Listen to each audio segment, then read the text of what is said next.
With over 3,000 rivets in the average Airstream, it's a matter of when, not if you're gonna pop one. Spend enough time in one of these things and you'll see. But don't worry, it's an easy fix. It takes just a couple of tools. So we've been dealing with a lot of road construction and some really rough roads over our last couple of moves. And when we got to our campsite yesterday, we realized we'd popped a rivet. So we figured this would be a great time to put this video together and show you how to replace it. We'll cover some good information in this video, but if you want just a quick step-by-step guide, we've added some chapters to the timeline so you can jump right ahead to that part of the video. Jumping right in, you'll need a drill with an 1/8 inch drill bit, you'll need a rivet gun, and you'll need rivets. What rivets do you need? Well, luckily Airstream has this handy guide that gives the various specs for rivets inside and outside the trailer. But for this fix, we're going to be focused on this particular section of the guide.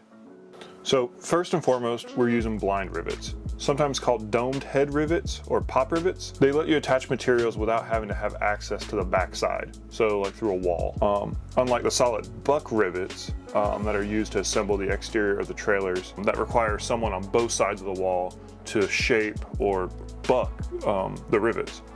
So blind rivets, and we want aluminum. Dissimilar metals can cause issues with galvanic corrosion, so using something like a steel or a stainless steel rivet isn't a good idea. And we want an 1/8 inch body right here, that to be an 1/8 inch diameter, and that part is what's going to expand inside the wall when we install the rivet and grab the materials. For the grab, we'll be using a rivet with a 1/4 inch grip range. Airstream's got two sizes spec'd for interior rivets, this one and then a larger grip range that goes up to a 1/2 inch.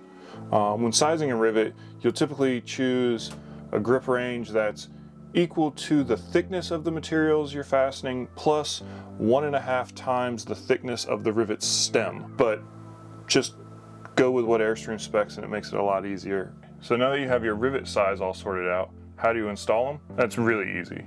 So we've got this handy campsite folder we got at check-in that we'll use to kind of show you what's happening behind the wall, and then we'll get to the real thing.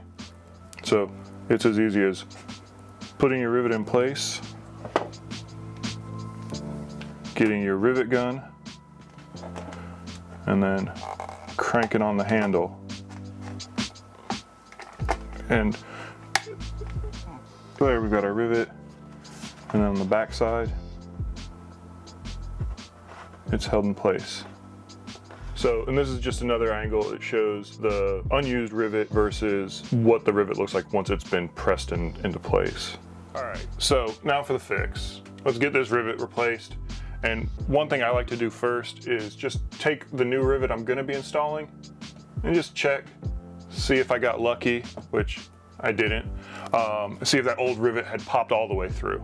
It didn't in this case. It usually doesn't for me. So this is where the drill comes in. All right, so let's get this rivet replaced. So drilling above head, glasses. I just couldn't bring myself to dig my safety goggles out of the truck for what this is. So with your drill and your 1/8 inch drill bit, just carefully and slowly just drill through. It doesn't take much to get that old rivet out.